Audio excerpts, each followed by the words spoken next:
ఇంకొక విశేషాన్ని చెప్తున్నాడు.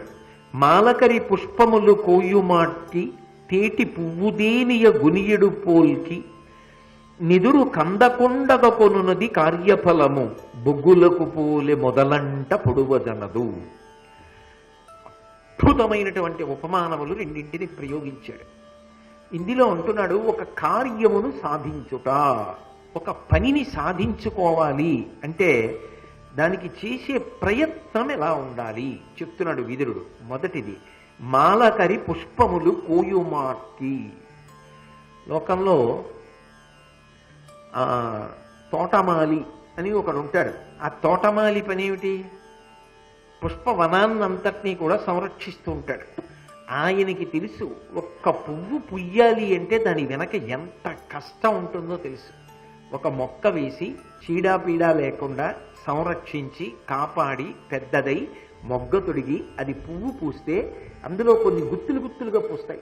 పూసినప్పుడు దాని పక్కనే చిన్న మొగ్గు ఉంటుంది, కొంచెం పెద్ద మొగ్గు ఉంటుంది, రేపు విచ్చుకునే మొగ్గు ఉంటుంది, ఆ పక్కన పువ్వు ఉంటుంది. తెలిసి తెలియని వాళ్ళని కొయ్యమన్నారనుకోండి, ఆ గుత్తంతా కోసేస్తాడు. అదే తోటమాలి.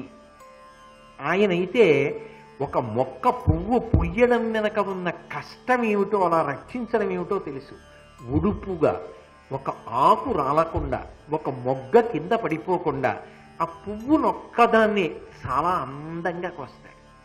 ఒక్కొక్కటి అందం, అది పనిలో అందం. ఒక్కొక్కటి కళ, ఆ పని చేసేటప్పుడు సొబగు ఉండాలి. ఆ తోటమాలి జీవితంలో అంత సొబగు ఉన్నది పువ్వులు కొయ్యడంలో. అటువంటి అందం కార్యసాధనలో రావాలి. ఎక్కడ తెచ్చాడో విదురుడు, ఏమనుభవించాడు? ఎక్కడ విదురుడండి? ఎక్కడో రాజాంతపురాల్లో ఉండవలసిన వాడు, మంత్రి అయితేనే ఎప్పుడు చూశాడో, ఎక్కడ చూశాడో, ఎంత గొప్పగా పద్యంలోకి తీసుకొచ్చాడో చూడండి. కాబట్టి మాలకరి పుష్పములు కోయుమాట్కి తేటి పువ్వుదేనియ కొనియడు పోల్కి. తుమ్మెద తేనె తాగుతుంది, దానికి తెలుసు పువ్వులో మకరందం ఉన్నది. కానీ అసహ్యంగా ఆ ఊరికి ఆ పువ్వు మీద అడిపోయి దాన్ని ఇంకక్కడి నుంచి చాలా భయంకరంగా అందులో ఉన్న తేనెంతా తాగేసి ఆ పువ్వు ఇలా సోలి పడిపోయేటట్టుగా ఉండదు. ఆ తుమ్మెద రావాలి రావాలి రావాలని పువ్వు స్వాగతం పలుకుతోందా అన్నట్టుగా గాలికి ఊగుతుంటే ఇలా వెళ్ళి ఏదో అంత తొందరగా నీ మీద వాలతానా ఏమి అన్నట్టుగా తిరిగి తిరిగి తిరిగి తిరిగి తిరిగి తిరిగి ఆ కూర్చుని షట్పదం అంటారు, 6 కాళ్ళు ఉంటాయి తుమ్మెదకి. అయితేనే అంత సున్నితమైనటువంటి పువ్వు రేకుల మీద కూర్చుని సూదిలా ఉంటుంది తొండం. ఆ తొండాన్ని ఆ పువ్వులోకి గుచ్చుతుంది.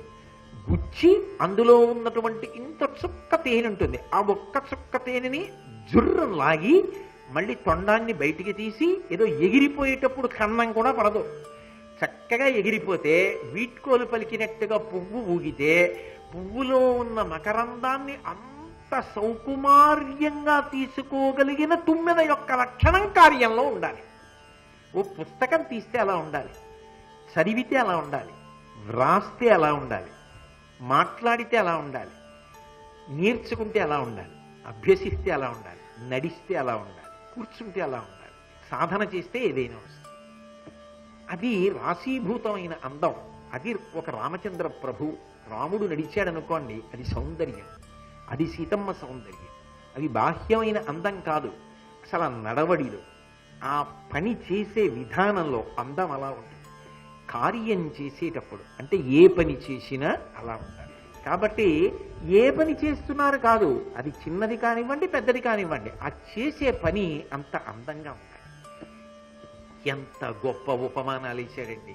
2 పూల తోటకి పువ్వులకి సంబంధించినవి వేశాడు. అది విచిత్రం. ఒకటి తుంచుతున్నవాడు, ఆ పూలదండ కట్టేవాడు, పూల తోట రక్షించేవాడు. రెండోవాడు తుమ్మెద. 2 పూల సంబంధమే, కానీ ఇద్దరూ పువ్వు విషయంలో అంత జాగ్రత్తగా ఉండేవాళ్ళే. నువ్వు కార్యం విషయంలో అలా ఉండడం నేర్చుకోసుమా, అంత పొందికగా చెయ్యసుమా. అసలు పిల్లలకండి నేర్పాలి విదురునీతి, వాళ్ళకి రావాలి. వీధిలోంచి వచ్చేటప్పుడు చెప్పులు ఇప్పి గుట్లో పెట్టిరా, బట్టలు విప్పి చక్కగా హ్యాంగర్కి పెట్టుకో, వెళ్ళి శుభ్రంగా సబ్బుతో కాళ్ళు చేతులు కడుక్కో, బయటికి వెళ్ళేటప్పుడు చక్కగా తల దువ్వుకో, శుభ్రంగా ఉండు. అసలు నా దృష్టిలో అందం అంటే ఏమిటి? నా దృష్టిలో అందం అంటే పరిశుభ్రత. ఈ వయసు కాదు, ఎప్పుడు చూసినా పరిశుభ్రత కనపడాలి. ఆ శుభ్రత కనపడి బట్టలో, మనిషిలో, మాటలో, కార్యంలో, కదలికలో ఆ సౌందర్యం ఆవిష్కరింపబడాలి. ఆ శుభ్రత, శౌచము ఆవిష్కరింపబడితే అది తరగని అందం. దానికి వయసుతో సంబంధం లేదు, ఎప్పుడైనా అందంగానే ఉంటాడు. కాబట్టి ఇది నేర్చుకో. ధృతరాష్ట్రుడికి విదురుడు చెప్తున్నాడు. అంటే ఆయనకి నిద్ర పట్టకపోవడం మన అదృష్టం. ఇది నేర్చుకుంటే ఏ పని అయినా చేసేటప్పుడు చికాగ్గా చెయ్యాలనిపించదు. కనీసం ఇది విన్న తర్వాత ఓ పని చేసేటప్పుడు వద్దులే, అందంగా చేద్దాం అనిపించి చేయడం మొదలు పెడతాడు.